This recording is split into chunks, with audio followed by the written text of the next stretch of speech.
రామ్ గారు నిర్వహిస్తున్న happy money visualisation 2.0 లో మీరు జాయిన్ అవ్వాలనుకుంటున్నారా? కింద నంబర్లని సంప్రదించండి. హాయ్ హలో నమస్తే వెల్కమ్ టు సుమన్ టీవీ. ప్రస్తుతం మనతో ఉన్నారు motivational speaker counsellor Rajani Rama గారు. మేడంతో మాట్లాడదాం. నమస్తే మ్యామ్. నమస్తే Naveena. Ma'am, middle age women వాళ్ళకి ప్రతి ఇంటిలో వాళ్ళకి రెస్పెక్ట్ కానీ సెల్ఫ్ రెస్పెక్ట్ ఆ యొక్క ఫ్రీడమ్ కానీ ఇవన్నీ కూడా దొరుకుతున్నాయా అంటే అదొక పెద్ద క్వశ్చన్ మార్క్. అది చాలా మంది ఉమెన్స్ని మనం ఈ మిడిల్ ఏజ్ ఉమెన్స్ని కదిలిచినప్పుడు అందరూ గ్యాదర్ అయ్యి కూర్చున్నారు, ఫ్రెండ్స్ కానీ ఫ్యామిలీ మెంబర్స్ కానీ, వాళ్ళకి చాలా బాధలు వచ్చేస్తాయి, షేర్ చేసేసుకుంటారు. నా పరిస్థితి ఇలా ఉంది, నాకు ఫ్రీడమ్ లేదు, నేను అనుకునే చేయలేకపోతున్నాను, నాకు గౌరవం లేదు, ఈవెన్ జాబ్ చేస్తున్నా కూడా చేయకపోయినా కూడా ఇంటినంతా చూసుకుంటున్నప్పటికీ కూడా నాకు దక్కేటటువంటి రెస్పెక్ట్ నాకు దొరకటం లేదు అనే ఒక పెద్ద బాధలు అయితే ఉంటున్నారు. మరి అసలు దొరుకుతుందా ఈ స్వేచ్ఛ, ఈ రెస్పెక్ట్ అంటే ఏం చెప్తారు? అసలు ఫస్ట్ గుర్తింపు ఉందా లేదా? ఇప్పుడు లేచిన దగ్గర నుంచి ఇంట్లో ఉండని జాబ్కి వెళ్ళని ఆమె ఎన్ని ఏర్పాట్లు చేస్తుంది ఇంట్లో. పొద్దున్నే నిద్ర లేచి బయట ముగ్గు పెట్టే దగ్గర ఒకవేళ పని మనిషి లేకపోతే, అంటే మిడిల్ ఏజ్ అన్నారు కాబట్టి చెప్తున్నా. ఇప్పుడు ఈ జనరేషన్లో అమ్మాయిలు ముగ్గు పెట్టడాలు, కాఫీలు టీలు పెట్టడాలు పక్కన పెడదాం. మిడిల్ ఏజ్ అన్నారు కాబట్టి మరి వాళ్ళు ఆ సాంప్రదాయంలో పెరిగిన వాళ్ళు, ఆ అలవాట్లు ఉన్నవాళ్ళు కదా. మరి బయట ముగ్గు పెట్టిన దగ్గర నుంచి పాల ప్యాకెట్ కాచే దగ్గర నుంచి వాటిల్ని మళ్ళీ కాఫీలు టీలు చేయడం, లంచ్లోకి పెరుగు తోడు పెట్టడం దగ్గర, అవన్నీ పనులే కదా. ప్రతి ఒక్కటి లిస్టు తయారు చేస్తే మార్నింగ్ ఒక 6 అనుకోండి, పని 6 to 9 లోపల ఎన్ని పనులు ఉంటాయి తెలుసా? మరి అవన్నీ పని మనిషి ఉన్నా ఏం చేస్తుందండి? పైపైన ఉడుస్తుంది, పైపైన తోముతుంది, అక్కడ పడేస్తుంది, పోతుంది. మరి అవన్నీ మళ్ళీ చక్కదిద్దుకోవాలా, సర్దుకోవాలా నీట్గా. ఒక్కొక్కళ్ళకి దాని ప్లేస్లో అది పెడితేనే సాటిస్ఫాక్షన్. నీట్గా అందంగా పెట్టుకోవాలనే ఒక హాబీ ఉంటుంది. మరి ఆవిడ అందంగా పెట్టుకుంటుంది. సర్దలేని వాళ్ళు, ఓపిక లేని వాళ్ళు పక్కన పడేసి సాయంత్రం సర్దుకుంటారు. అయినా కూడా ఇన్ బిట్వీన్ ఎన్నో పనులు ఉంటాయి. లేచిన దగ్గర నుంచి ప్రతి ఒక్క పని చేసుకోవాలి. ఉద్యోగానికి వెళ్ళే స్త్రీ అయితే ఇంకా రన్నింగ్. అంటే ఒక మాటలో చెప్పాలంటే ఆమె జీవితం కానీ, ఆమె పని పాటలు కానీ అంతా కూడా ముళ్ళ మీద ఉన్నట్టే. ముళ్ళ మీద సవారి. ఆయన ముళ్ళ మీద జాగ్రత్తగా నడుచుకోవాలి. కొంచెం అటు ఇటు అయినా గుచ్చుకుని బాధపడటమే. ఇంకా సుఖశాంతులు ఉండవు, సంతోషం ఉండదు. ఒక మిషన్ లాగా అనమాట. ఆటోమేటిక్గా, మెకానికల్గా ఆవిడ లైఫ్ లీడ్ చేస్తుందనే చెప్తాను నేను. ఎందుకంటే ఆ మైండ్ ట్యూన్ అయిపోయింది ఆవిడకి. గత ఎన్ని ఏళ్ళు అయిందో పెళ్ళి? 20 ఏళ్ళు అనుకోండి, ఒక 25 అనుకోండి, 40 అనుకోండి, ఏమైనా సరే ఒక 45 to 60 years లెక్క పెట్టుకుంటే ఈ లోపల ఆవిడ ఎన్ని సంవత్సరాలు అయింది జీవితం మొదలుపెట్టి? అన్ని ఏళ్ల నుంచి కూడా ఆవిడ అలాగే ఉంది. పని పాటల్లో లీనం అయిపోతుంది. ఆవిడ ఆటోమేటిక్గా చేసేస్తుంది. ఆవిడ గుర్తు తెచ్చుకోక్కర్లేదు. నిద్రలాగా ముందు కాళ్ళు ఎటు వెళ్ళాలి, అటు వెళ్ళిపోతాయి. చేతులు ఎటు వెళ్ళాలి, ఏ పని ఏ వస్తువు తీసుకోవాలి, ఆ చేతులు అటు వెళ్ళి అదే తీస్తాయి. ఆ సబ్కాన్షియస్ మైండ్లో ఆవిడకి అన్నీ ఉంటాయి. ఆవిడ గుర్తు తెచ్చుకోక్కర్లేదు, ఒక పేపర్ మీద రాసుకోక్కర్లేదు, ఒకళ్ళని అడగక్కర్లేదు. ఆటోమేటిక్గా జరిగిపోతూ ఉంటాయి అన్నమాట ఆ పనులు. జరిగిపోతూ ఉంటే ఇప్పుడు వాడు లేస్తాడు, ఇప్పుడు హస్బెండ్ లేస్తాడు, ఇప్పుడు పిల్లవాడు లేస్తాడు, పిల్లవాడు ఇంటికి వెళ్తాడు, ఆ హస్బెండ్ ఇప్పుడు న్యూస్ పేపర్ చదువుతాడు. పాపం చదవకపోతే ఆయన ఉండలేడు. న్యూస్ పేపర్ ఆయన చేతితో పట్టుకునే లోపల వేడివేడి కాఫీయో టీయో వాడి మొహం ఎవరు తీసుకోలేక పెట్టాలి అనుకుందాం. తిట్టడం కాదు, ఆడవాళ్ళు ఇలాగే బాధపడుతున్నారు. వాళ్ళ బాధను నేను తీసుకుని చెప్పేటప్పుడు నాకు కొంచెం ఇలా వస్తున్నాయి మాటలు. ఇంకా ఇలాంటి వాళ్ళు ఉన్నారంటారా? అమ్మో బాబాయ్, ఇప్పుడే బాధను చూపిస్తాను. పేపర్ చదువుతుంటే వైఫ్ కాఫీ పట్టుకొచ్చి సాసర్లో ఖచ్చితంగా ఉన్నారు. సిటీలో ఏమో చెప్పలేము, కొద్దిగా అలా ఊళ్ళకి వెళ్ళామంటే ఖచ్చితంగా ఉంటారు. ఎందుకంటే ఆ ఏజ్ వాళ్ళకి నెట్ ఉపయోగించడం పెద్దగా రాదు, ఏదో పైపైన తప్ప. ఏదన్నా న్యూస్ చూడాలి, ఇంకో ప్రోగ్రామ్ చూడాలి అంటే వాళ్ళకి టీవీ, న్యూస్ పేపర్ తప్పనిసరి ఆశ్రయిస్తారు. అస్తమానం నెట్లో ఉండలేరు వాళ్ళు. తెలియక ఆపరేట్ చేయటం వచ్చిన వాళ్ళు అందులోనే మునిగిపోతారు, అది వేరే విషయం. ఇంకా ఆ హస్బెండ్ పేపర్ పట్టుకునే లోపల మనకు కాఫీ పట్టుకెళ్ళాలి. ఇంట్లో అత్తగారు, ఆ ఏజ్ వాళ్ళకి ప్రతి ఇంట్లో అత్తగారు దాదాపుగా ఉంటున్నారు. మామగారులు ఉన్నా లేకపోయినా అత్తగారులు ఖచ్చితంగా ఉంటున్నారు. మంచి వాళ్ళు అనుకోండి, అది వాళ్ళ అదృష్టం వీళ్ళ అదృష్టం కూడా, ఇద్దరికి సమన్వయం కుదురుతుంది. లేదనుకోండి ఇక నిత్యం రణరంగమే, ఒరే అబ్బాయి అంటూ అవి ఉంటాయి, ఇవి ఉంటాయి. ఇవన్నీ తట్టుకుంటూ ఆవిడ వాళ్ళకేం కావాలి, వీళ్ళకేం కావాలి అన్నీ చూస్తూ పిల్లలకి రెడీ చేయాలి, బాక్సులు కట్టాలి, లేదా ఇంకోటి ఎన్నో ఉంటాయి, అన్నీ తెలియదు ఏం కాదు. ఇవన్నీ చూసుకుంటూ ఉన్నప్పుడు తిరుగుతూ ఉంటారు, అందరు వెళ్ళిపోతుంటారు. అరే నా భార్య ఇలా చేస్తుంది, నా అమ్మ ఇలా చేస్తుంది అని గమనింపు ఉండదు. దాన్నే గుర్తింపు అంటాం. గమనింపు ఈజ్ ఈక్వల్ టు గుర్తింపు. అత్తగారు కూడా చూస్తుంటారు. ఆవిడ జీవితం అంతా గడుపుకొని వచ్చిన మనిషే అయ్యో అనే మాట రాదు. ఏమొస్తుందో చెప్పరా, మేము చేయలేదు, ఇలా ఇంత రన్నింగ్ రేస్ ఆ రోజుల్లో ఎవరో చేయలేదు. ఇప్పుడే కదా మిడిల్ ఏజ్ ఉమెన్స్కే ఎక్కువ సంఘర్షణ, ఎక్కువ నలుగుబాటు. ఎందుకంటే ఆ వెనక తరం వాళ్ళతోనూ పడుతున్నారు, ఈ జనరేషన్ వాళ్ళతోనూ పడుతున్నారు. ఈ మధ్యతరం వాళ్ళు బాగా గ్రైండ్ అవుతున్నారు. నలిగి నలిగి నలిగి చెప్పుకోలేరు, ఒకటి ఏదైనా తెగించి చేయలేరు. ఆ పరిస్థితిలో వాళ్ళు బొమ్మల్లాగా, యంత్రాల్లాగా పరువు పోతుందేమో అనే ఒక దానికి లొంగిపోయి, ఇది పరుగు పోతుంది కదా అని చెప్పి లొంగుతుందని వీళ్ళకి తెలుసు. ఏ చిన్నది జరిగినా పెద్ద గొంతేసుకుని అరుస్తారు. ఎందుకు మెల్లగా మాట్లాడండి అంటుంది ఈవిడ. ఓహో ఇది గట్టిగా మాట్లాడితే నోరు మూసుకుంటాం, గట్టిగా మాట్లాడతారు. ఈ వీక్ పాయింట్లన్నీ కనిపెట్టి నొక్కుతూ ఉంటారు. అంతేగాని ఈవిడ సమయానికి ఎవరికేం కావాలి, ఎంత మధ్యలో పని అమ్మాయి ఉంటే దాన్ని చూసుకోవాలి, అమ్మాయిని చూసుకోవాలి. మరి ఇంకెవరన్నా ఎవరన్నా రాకుండా ఉండరు ఏదో ఒక పని మీద, వాళ్ళనే చూసుకోవాలి. ఇవన్నీ చూసుకుంటే ఇంత చేస్తూ వాళ్ళకి కావాల్సిన రుచుల ప్రకారం డిఫరెంట్ ఐటమ్స్ చేయాలి. ఇదే సినిమా అని అనుకుంటారేమో, ఇవి ఇలాంటి ఇళ్ళు చాలా ఉన్నాయి. ఒకడికి వంకాయ కావాలి, ఒకడికి ఆలు కావాలి, ఒకడికేమో పప్పు కావాలి, ఒకడికి ఇడ్లీ కావాలి, ఒకడికి దోశ కావాలి, ఒకడికి హార్లిక్స్ కావాలి, ఒకడికేమో టీ కావాలి. కానీ ఇంత చేసినా మేడం ఏం చేస్తున్నారు మీరు అని అనేవాళ్ళు కూడా ఉన్నారు కదా మేడం. ఇవన్నీ పని కదా అంటారు కదా. ఇవన్నీ న్యూస్ పేపర్ పక్కన పడేసి గమనించు, లేదా నువ్వు చెయ్యి. ఆ అనేవాళ్ళు ఎవరైతే సభ్యులు ఉన్నారో, ఆ పిల్లలు అవ్వచ్చు, అత్తగారు అవ్వచ్చు, భర్త అవ్వచ్చు, ఎవరైనా కానీ నువ్వేం చేస్తున్నావో అన్ని పక్కన పడేసి చూడు, లేదా నువ్వు చెయ్యి. నేను లిస్ట్ రాసిస్తాను, రాయక్కర్లా, మా అందరికి కావాలి కదా, మేము అడుగుతుంటాం చెయ్యి. పోనీ నీకు తెలియదు ఏం కావాలి, మేము చెప్తుంటాం, నువ్వు చెయ్యి. పొద్దున్న లేవగానే ముగ్గు పెట్టు, మరేమో అది స్లాబ్ ఉంటుంది కిచెన్లో, అదంతా క్లీన్ చేయి, స్టవ్ క్లీన్ చేయి. మరి అది క్లీన్ చేయకపోతే అవ్వదా, బాడీ సలహా ఒకటి. అది క్లీన్ చేయకుండా ఎలా నువ్వు వంట చేస్తావు? రాత్రి ఏదన్నా ఇన్సెక్ట్స్ పాకుతాయి అక్కడ, లేకపోతే ఏదైనా ఒలుగుతుంది, అది క్లీన్ చేయకుండా దాని మీద మనం మళ్ళీ తీసుకొచ్చి ఇంకొకటి ఏదైనా పెడతాము. అదంతా హైజెనిక్గా కూడా ఆడవాళ్ళు ఇంట్లో మెయింటైన్ చేస్తున్న విషయాన్ని వీళ్ళు గ్రహించరు.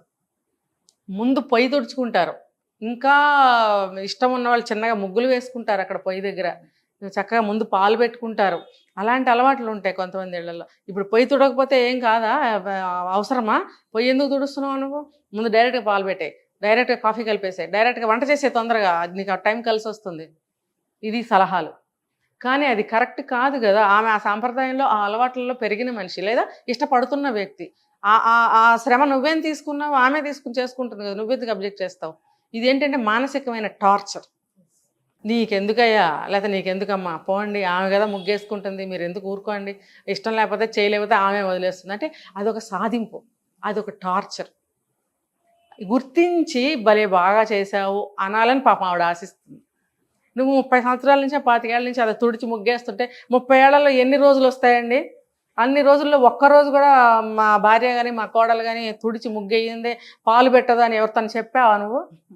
చెప్పరు. అది ఎందుకు అవసరమా అంటారు. నువ్వు తప్పు చేస్తున్నావని చూపిస్తారు. అది ఆమె చేసిన మంచి పనిని అలా అనటం వల్ల ఆమెకి ఎంత ఒక హింస, టార్చర్ అని ఇంగ్లీష్లో చెప్పలే, ఒక మానసికమైన హింస. దాన్ని ఇది తప్ప అని అడగలేదు, అదని మానలేదు. అది ఏముంది, ఒక చిన్న పని కదా, ఫ్లోలో చేసేస్తారు, 2 నిమిషాల్లో అయిపోతుంది. అలా చిన్న కొన్ని ఉంటాయి. కాఫీ బాగుంటే బాగుందనరు, వంట బాగుంటే వంట బాగుందనరు. అంటే మా అత్తగారు అనే మనిషి ఆడ మనిషి కదా, ఆవిడ కూడా అందో, ఉప్పు ఎక్కువైందేంటి, కారం ఎక్కువైందేంటి, ఉడకలేదేంటి, ఇలా ఉందేంటి, ఆ రోజు మొత్తం సాధిస్తారు. పొద్దున్న చేసిన కూర రాత్రి వరకు సాధిస్తారు. నువ్వు లేచి చేసుకోరాదు. చాలామంది ఇళ్లలో ఇలాంటి అత్తగారులు ఉన్నారు. నడి వయసుకు వచ్చిన ఒక స్త్రీ ఆరోగ్యం ఈ రోజులను బట్టి, పాత రోజుల్లో ఉద్యోగాలు లేవు, చదువులు లేవు, ఎర్లీ మ్యారేజెస్, పిల్లలు పుడతారు, వాళ్ళ పాటికాళ్ళు పెరిగేస్తారు, స్త్రీ ఇంట్లోనే ఉండేది. ఇప్పుడు అలా కాదు. కూరగాయలు కావాలంటే బయటికి వెళ్ళి తెచ్చుకోవాలి, మందులు కావాలంటే తను తెచ్చుకోవాలి. భర్త ఏమంటాడు తెలుసా, ఖాళీగా ఏం చేస్తున్నావు, నాకు టైం లేదు, నువ్వు వెళ్ళి మందుల షాప్కి వెళ్ళి మందులు తెచ్చుకో. ఒక 60 ఏళ్ళు వచ్చిన భార్యను పట్టుకుని మందులు తెచ్చుకో అని అంటే ఎక్కడికి వెళ్ళి తెచ్చుకుంటుంది? నువ్వు ప్రతిసారి ఎక్కడి నుంచి తెస్తున్నావు మాకేం తెలుసు, నువ్వు వేరే షాప్లో తెస్తే నువ్వు అక్కడి నుంచి తెచ్చావు అంటావు. మరి వాళ్ళకి అక్కడ ఏమైనా కొన్ని షాప్స్లో డిస్కౌంట్స్ ఉంటాయి, నువ్వు అక్కడ తెస్తున్నావు, తిని ఇక్కడికి వెళ్ళి తీసుకొస్తుంది, నువ్వు ఎందుకు ఇక్కడికి వెళ్ళావు, అక్కడికి ఎందుకు వెళ్ళలేదంటావు. నువ్వు ఆమె వెళ్ళాలంటే కాలినడకని వెళ్ళాలా? నువ్వు ఆటోకి కావాల్సిన డబ్బులు ఇస్తున్నావా, మందులకు కావాల్సిన డబ్బులు ఇస్తున్నావా? ఆమె ఎలా వెళ్తుంది, మందులు ఎలా తెచ్చుకుంటుంది? నువ్వు మందులు తెచ్చుకోవచ్చుగా అంటాడు. ఎలా తెచ్చుకుంటుంది? డబ్బులేవి? నడిచి వెళ్ళినా కానీ మందులకైతే డబ్బులు కావాలిగా. నడిచి వెళ్ళి డిస్టెన్స్లు ఎక్కడున్నాయి? దూరం వెళ్ళాల్సిందే కాలనీస్లో ఉన్న వాళ్ళకి. ఇవన్నీ హింసలేగా. మరి ఇంట్లో ఇన్ని పనులు చేసుకుంటూ ఆ కాళ్ళు ఏమైపోతే 60 ఏళ్ళు వచ్చేటప్పటికి ప్రతి ఒక్క స్త్రీ కుంటుతుంది ఈ రోజుల్లో. కుంటుకుంటూ మందులు తెచ్చుకోవాలా? నువ్వు బండి మీద వెళ్తావు, బండి మీద వస్తావు, ఒక షాప్ దగ్గర ఆగి 4 మందులు తేలేవు. కుంటే మనిషిని నువ్వు బయటకు వెళ్ళి మందులు తెచ్చుకోమంటావా? నువ్వు ఇన్ని సంవత్సరాలు ఆ మనిషిని వాడుకున్నావు, సేవలు చేయించుకున్నావు, చాకరీలు చేయించుకున్నావు, నీ వాళ్ళకి నీ పిల్లలకి సమస్తం చేయించుకున్నావు. ఈ 60 ఏళ్ల వయసులో మందులు నువ్వు తెచ్చుకోమంటావు డబ్బులు ఇవ్వకుండా. అది కరెక్టా? అలాంటి వాళ్ళని నేను చూపిస్తాను, ఎంతమందినో చూపిస్తాను. మరి ఇన్ని చేసుకుంటూ మళ్ళీ అవి చేసుకోవాలి. మళ్ళీ కాసేపు పక్కింటి వాళ్ళతో మాట్లాడినా, ఎవరైనా ఫోన్తో మాట్లాడినా టైం ఎందుకు వేస్ట్ చేస్తున్నావు? నువ్వు ఎవరితో మాట్లాడుతున్నావు? నువ్వు ఫోను నువ్వు ఎంతమందితో మాట్లాడినా మేము అడగకూడదు. అడిగినా నువ్వు జవాబు చెప్పవు. నీకు అవసరమా? ఇంట్లో ఏదైనా రూపాయి ఎందుకు వేస్ట్ అవటం అంటే నువ్వు నీ బాబు దగ్గర నుంచి తెచ్చావా, లేకపోతే నువ్వు సంపాదించావా? ఉద్యోగం చేయకపోతే.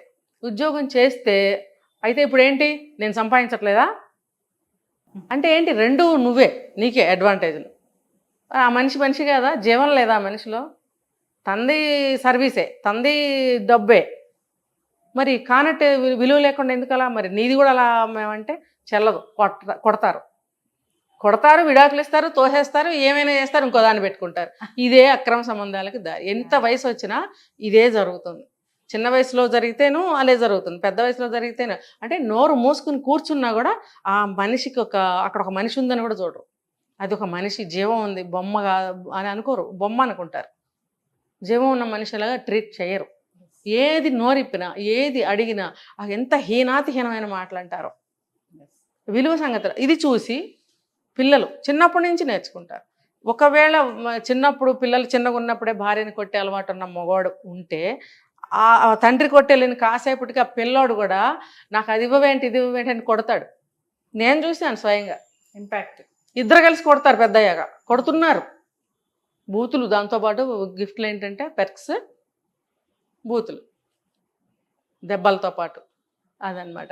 ఇలాగా విలువ ఎక్కడుంది? గుర్తింపే లేదు ఇక్కడ. ఇంకా విలువ ఎక్కడుంది? కమ్మగా వండించుకుని తింటారు. కొద్దిగా ఎప్పుడన్నా కొంచెమైనా తేడా వస్తే నీ మొహంలా ఉంది, ఇందులో ఉప్పు లేదు, ఇందులో కారం లేదు, ఇందులో అది లేదు.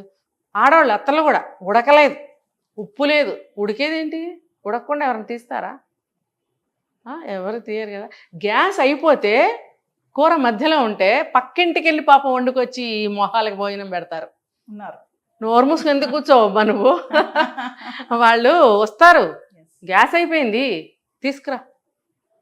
పక్కింటికి వెళ్ళి నువ్వు చాయ్ పెట్టుకుని ఎందుకు రావాలి? అన్నం ఎందుకు వండాలి? కూర ఎందుకు వండాలి? వండి నువ్వు టైంకి పెట్టాలనే నీ యొక్క పంక్చువాలిటీకి జోహార్లు అనమాట. మరి కనీసం అదన్నా అనరు. గ్యాస్ లేకపోయినా వంట ఎక్కడ చేసావు అని అనరు. తెలుసు వాడికి పక్కింటికి వెళ్ళి వండుకొచ్చి ఉంటుంది అని. కానీ అది అడిగితే మళ్ళీ ఒప్పుకోడు. ఈగో కూడా కాదు, ఏంటి దీన్ని మెచ్చుకునేది, రెక్లెస్ అదనమాట. మెచ్చుకోకూడదు, ఇలా చేస్తారు పిల్లలు. అదే ట్రీట్మెంట్. ఈవెన్ ఆడపిల్లలు కూడా. మగపిల్లలు అంటే పోనీ వాళ్ళ నిర్మాణం వేరు, వాళ్ళ బుద్ధి వేరు జన్మతః. ఆడపిల్లలు, కూతుళ్ళు కూడా అదే అలా ట్రీట్ చేసేవాళ్ళు ఉన్నారు. ఇప్పుడు ఏదన్నా ఇసిరేయటం తల్లుల మీద. ఎదిగిన ఆడపిల్లలు తల్లి మీద వస్తువులు ఇసిరేస్తారా? తన నెక్స్ట్ కాబోయే తల్లి కదా.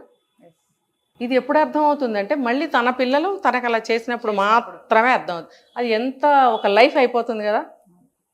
అప్పుడు ఈ పెద్ద ఆవిడికి ఏమి న్యాయం జరుగుతుంది? అప్పుడు ఏమీ జరగదు, కాటికి కాళ్ళు దాచుకోవడం తప్పదే. మళ్ళీ again same as old story, ఈమె భరించాలి. సేమ్ యాజ్ ఓల్డ్ స్టోరీ, ఈమె భరించాలి ఈమె పిల్లతోటి. అప్పుడు కళ్ళు తెచ్చుకుంటాయి. కానీ అప్పటికి నువ్వేం చేయలేవు. చేతులు కాలిపోయిన తర్వాత ఆకులు పట్టుకుంటే లాభం లేదు. అదేదో పచ్చాకులు ముందే పట్టుకుని వేడి దించితే నీ చేతులు కాలం అనే జ్ఞానం తనకి ఒక నడివేసి వస్తేనే అర్థమవుతుంది. ఎంత చేసినా, ఏం చేసినా, ఎలా చేసినా మినిమం రెస్పెక్ట్ కానీ కనీసం అంత స్వేచ్ఛ ఉండదు. డబ్బులు చేతిలో రూపాయి ఉంచరు. అవసరానికి మించి ఈ రోజులను బట్టి 100 రూపాయలు అనొచ్చు, కానీ నేనైతే 10 రూపాయలు అంట. ఈ రోజులో 10 రూపాయలకి కొత్తిమీర కట్టొస్తుందా? రాదు. నిన్నటితే 100 గ్రాములు మిరపకాయలు కూడా రావు. మరి అలాంటప్పుడు ఖర్చులకి పోను 10 రూపాయలు కూడా పైన మిగిలేటట్టుగా ఇవ్వరు. ఇప్పుడు ఆమెకి ఇంట్లో ఆమెకి సొంత అవసరాలు ఏమన్నా ఉండొచ్చు, చిన్న చిన్నవి. లేకపోతే ఇంటికి గబుక్కునే చుట్టాలు వస్తారు, పిల్లల్ని తీసుకొని వస్తారు. ఆవిడ నడివేసి స్త్రీ అని మనం చెప్పుకుంటున్నాం కాబట్టి, ఆవిడ ఆ సాంప్రదాయంలో, ఆ అలవాట్లలో, ఆ ఆచారాల్లో పెరిగిన మనిషి కాబట్టి, ఇంటికి ఎవరన్నా వస్తే ఆ పిల్లల చేతిలో ఏదన్నా పెట్టడం అనేది ఒక అలవాటు. ఇప్పుడు వాళ్ళకి ఏముంది, మా ఇంటికి వస్తే ఏం తీసుకొచ్చో చేతులు చూస్తారు, అవును. మనం వెళ్తే ఏం పెడుతున్నావో ఏం వెతుకుతారు ఇంట్లో. అప్పుడు అలా కాదు కదా. మరి అలాంటప్పుడు ఆవిడ చేతిలో కొంచెం డబ్బు ఉండాలి కదా. ఏమీ లేదు, పని మనిషి చంకన పిల్లవాడిని ఎత్తుకొస్తుంది. మా అబ్బాయి పుట్టినరోజు అమ్మాయి వాళ్ళ ఇంట్లో వదిలిపెట్టలేక తీసుకొచ్చానమ్మా అంటుంది. మన మనసు విలవిల్లాడదా, పసిబిడ్డ పాపం. అదే మళ్ళాంటి ఇళ్లలో పుడితే ఏదో సెలబ్రేట్ చేస్తాం. మరి పాపం వాళ్ళు ఏం చేసుకుంటారు, తినటానికే సరిగ్గా లేని వాళ్ళు ఉండొచ్చు వాళ్ళల్లో. మరి ఏదో ఒక బిస్కెట్ కొనుక్కోనో లేకపోతే బొమ్మ కొనుక్కోనో ఏదైనా ఒక 100 రూపాయలు ఇవ్వాలనుకున్నప్పుడు నీ 10 రూపాయలు లేనిదని 100 రూపాయలు ఎలా ఇవ్వగలవు? ఆ స్వేచ్ఛ లేదు. ఆ డబ్బు స్వేచ్ఛే కాదు, ఒక మాట మాట. పక్కింటి వాళ్ళతో మాట్లాడితే చెవులేస్తారు. నీకెందుకు, ఆమెకి నాకు సంబంధించినవి మాత్రం ఉంటాయి కదా. అందులో నీ ఇంటర్ఫీరెన్స్ అవసరమా? నీ సంబంధం ఉందా? ఏమీ లేదు. లేకపోతే వంకాయ కూర వండారా, ఇంకోటి వండారా అని ఆవిడ అడుగుతుంది, ఎలా వండారు అంటుంది. లేకపోతే వాళ్ళు నీళ్ళు వచ్చాయా, పాలు వచ్చాయా, పని మనిషి వచ్చిందా, అంటే లేకపోతే వాళ్ళ తలనొప్పిగా ఉంది వదిన గారు లేకపోతే అక్కయ్య గారు ఏదో మాట్లాడుకుంటారు. నీకు అవసరమా? ఆ స్వేచ్ఛ కూడా ఉండదు. ఫోన్ వస్తే ఫోన్ ఎవరితో మాట్లాడుతున్నావు, అంతసేపు ఎందుకు మాట్లాడుతున్నావు, భోజనం టైం అవుతుంది, భోజనం ఒక 2 నిమిషాలు ఆలస్యం అయితే పోయింది ఏంది, ఏదో కట్ చేసి రాలేరు కదా, దానికి కూడా గొడవ. అంటే ఈ రకంగా ఏ రకంగా చూసుకున్నా ఆమెకు ఏమన్నా ఉందా ఇంట్లో, ఒక స్వేచ్ఛ ఉందా, ఒక రెస్పెక్ట్ ఉందా, ఒక విలువ ఉందా, గుర్తింపు ఉందా? ఏమీ లేదు. పోని జీతం ఇస్తున్నావా, భార్యకి జీతం ఏంటి అంటే జీతం కాదు, నీ ఖర్చులకు ఉంచుకో అని చెప్పి కొంచెం డబ్బు ఇస్తున్నావా? ఆ పోనీ నాకేదో ఇంత ఇస్తున్నాడులే నా ఖర్చులకి, పాపం నా భర్త మంచోడులే అని తృప్తి పడే అవకాశం కూడా ఆ పాపం ఆ ఇల్లాలకి ఉండదు. అంటే నువ్వు అన్ని పక్కల నుంచి నువ్వు ఆమెని బిగించేసావు, బ్లాక్ చేసేసి. ఏమన్నా ఉంచావా?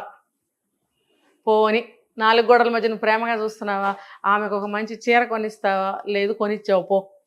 ఆ చీర కట్టుకుంటే ఎప్పుడన్నా బాగున్నావు అన్నావా? లేదు.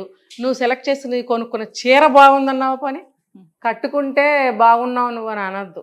అది చీర బాగుందన్నావు, నువ్వు ఇచ్చిన డబ్బులే కదా అనవు. వండిన వంట ఎటు అనవు. ఆమె జడ పొడుగ్గా బాగుందంటే జడను అసలు చూడవు నువ్వు, బాగుంది అనాల్సి వస్తుంది. మనసైనా ఒప్పుకుంటుందిగా ఆమె జడ బాగుందని, అందుకని చూడవు నువ్వు. లేదు పాపం ఆవిడే భర్తే కదా అని వచ్చి ఎలా ఉంది చీర, ఈ జడ ఎలా ఉంది, పువ్వు ఎలా ఉంది అడిగిందే అనుకోండి. ఇవన్నీ నిత్యం జరుగుతున్నవి, అందుకే నేను అన్నీ చెప్తున్నా. అన్నప్పుడు కూడా ఏముంది అందులో బాగుండేదేముంది, ఏంటి దాన్ని చూసేదేముంది, అందరికీ ఉండేదే కదా. అది మరి ఏంటి, ఏం చేయాలి? ఇలా చేయటం వల్ల స్త్రీ నలిగిపోయి బంధించబడి ఎలా జీవోత్సవంలాగా తయారవుతుంది. ఇప్పుడు నడివయసు స్త్రీలు చాలామంది ఇళ్ల నుంచి బయటకు వచ్చేస్తున్నారు. ఎక్కడో చోట బతికేద్దాం, ఏదో ఒక చిన్న షాప్లో వర్క్కి చేరటమో, లేకపోతే డబ్బు కట్టకుండా ఉంచుకునే అనాథ ఆశ్రమాలు ఉంటాయి అక్కడో, లేకపోతే వేలు విడిచిన చుట్టాలిళ్లలో సర్వీస్ చేసుకుంటూ ఉండిపోవడము, లేదు ఎవరికన్నా కేర్ టేకర్ కావాలంటే అలాంటి వాళ్ళ కుదిరిపోవడం. ఇంత ఉండి ఇక్కడ అలాంటి బతుకుతాం. నీ భార్యగా నీకు అవమానం కాదా? ఆవిడ ఇలా ఎందుకు వెళ్ళిపోవాల్సి వస్తుంది? అన్ని అవసరాలు తీర్చుకుని కొడుకులు కూతుళ్ళు పెళ్ళిళ్ళు అయిపోయాయి, అన్నీ అయిపోయాయి, వాళ్ళు చక్కగా ఒక ఒడ్డుకు చేరారు. తల్లిని పట్టించుకోరు. తల్లికి ఏమన్నా ఇంత పాకెట్ మనీ ఇద్దాము, తల్లికి ఏమన్నా అవసరాలు తీరుద్దాము, తల్లిని సంతోష పెడదాం, ఎటన్నా తిప్పుదాము. అసలు ఆమెకు ఒక జీవితం ఉంటుంది, ఆమెకు ఒక కోరిక, ఒక నవ్వు కావాలి, ఇలా ఇలా ఉంటాయి ఆవిడకని వాళ్ళకి అవసరం ఉండదు. ఆవిడే అవసరాలు తీర్చే ఒక రోబో అంతే, యంత్రం అని కూడా అనలేం, రోబో. అలాగా ఆటోమేటిక్గా ఇలా చేసేస్తూ అందరికి టైం ఆవిడకి ఒంట్లో బాగోకపోతే ఏంటి పడుకున్నామని అడగరు. ఏంటి లేవలేదు, వంట చేయలేదు ఏంటి, రోజు చేస్తుంది అదే టైంకి వాళ్ళు పడుకుంది అంటే ఎందుకు పడుకుంది అని అడగాలి. కానీ నువ్వు బాగలేదా ఎందుకు పడుకున్నావు అని అడగాలి కదా. నేర్చుకోవాలి కనీసం ఇప్పుడైనా. మీ ఈగోలు ఈ వయసు దాకా ఎందుకండి, అయిపోయిందిగా వయసు, పోని పెద్ద వయసు వచ్చింది. ఇప్పుడు హక్కును చేర్చుకోండి, ఇప్పుడు ఆదరించండి, ఇప్పుడు మారండి, ఇప్పుడు అడగండి. ఏంటండి తప్పేంటి? నువ్వు దెబ్బ తగిలితే అమ్మా నొప్పిగా ఉందా అనవా? భలే బాగుంది, నాకు బాగుంది అనుకుంటావా? లేకపోతే ఏముందిలే అనుకుంటావా? ఉంటుంది కదా, నీకు కూడా ఏదో ఫీలింగ్ ఉంటుంది. అలాగే ప్రతిదానికి ఉంటుంది ఫీలింగు. ఆ మనిషి పడుకున్నప్పుడు ఏంటి బాగలేదా, ఎందుకు పడుకున్నావు, బాగలేదా, ఈరోజు వంట చేయలేవా, పోనీ మనం ఏమన్నా ఏర్పాటు చేసుకుందామని అట్లీస్ట్ ఇప్పుడు ఈ వయసులో అడగండి, ఇంతకాలం అడగలేదు, వదిలేయండి. ఇప్పుడు కూడా అడగట్లేదండి. ఏంటి పడుకున్నావేంటి, ఎందుకు పడుకున్నావు, భోజనం పెట్టవా, లే భోజనం పెట్టు అంటే ఆ పిచ్చి మహాతల్లి అంతకుముందే పాపం లేచి వంట చేసి మూతలేసి వచ్చి పడుకుని ఉంటుంది. ఈయన అలా అడగంగా నాకు బాగోలేదని చెప్పే అవకాశం కూడా పెట్టుకోలేదు ఆవిడ. వంట చేయకుండా ఉంటే కనీసం నాకు బాగోలేదు, నేను వంట చేయలేకపోయినా అని చెప్పగలుగుతుంది. ఏంటి అలా ఎందుకులే చెప్పడం అనుకుని వండేసి పడుకుందాంలే అని చెప్పి వండి వచ్చి పడుకుంటుంది పాపం ఆవిడ. ఈ మహానుభావుడు ఇలా అడుగుతాడు, ఆవిడ చెప్పకుండా అప్పుడు కూడా వచ్చి వడ్డిస్తుంది, అప్పుడు కూడా అతనికి తెలియనివ్వదు. ఇలాంటి వాళ్ళు కూడా ఉన్నారండి. నాకు ఒంట్లో బాగోకపోతే నేను ఎందుకు చేయాలని తిరగబడే వాళ్ళు కూడా ఉన్నారు. కానీ మనం ఏం మాట్లాడుకుంటున్నామంటే ఇలాంటి సమస్య ఉన్న వాళ్ళకి ఒక రెస్పెక్ట్ లేదు, ఒక విలువ లేదు, గుర్తింపు లేదు, స్వేచ్ఛ లేదు అనుకున్న స్త్రీల గురించి మాత్రమే నేను చెప్తున్నాను. అటువంటి మగవాళ్ళ గురించి మాత్రమే నేను చెప్తున్నాను. దయచేసి మగవాళ్ళు ప్రేమించండి మీ భార్యల్ని. ఈ వయసులోనేనండి కావాల్సింది ప్రేమ, దగ్గరతనం.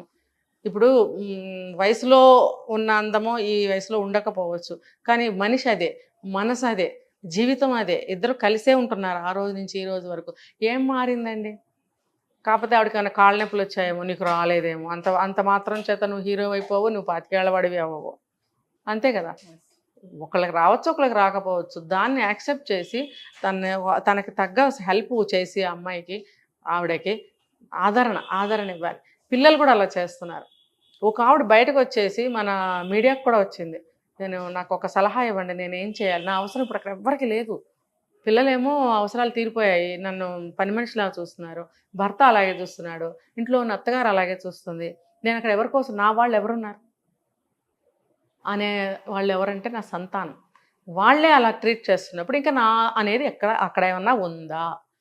నా అనే వస్తువు కానీ, నా అనే ప్లేస్ కానీ అక్కడ లేనప్పుడు నేను అక్కడ ఎలా ఉండగలను, నేను ఎక్కడ ఉండాలి, నేను ఏం చేయాలి, నాకేమన్నా హెల్ప్ చేయండి. హెల్ప్ అంటే డబ్బు అని అదేని కాదు, అడ్వైస్. సరే అందరూ విస్తుపోయారు, ఏంటి ఈవిడికి ఏం చెప్పాలి సలహా. నేనైతే ఉండలేను, నాకు ఒక పరిష్కారం చూపించండి, నేను ఉండలేను. సరే ఆవిడైతే మీడియాకి వచ్చి అడిగింది, మరి మిగతా చాలామంది ఇల్లు వదిలి వెళ్ళిపోతున్నారు. నాకు తెలిసిన ఒక ఆవిడ అలా వెళ్ళిపోయింది, ఎక్కడో చనిపోయింది పాపం ఆవిడ.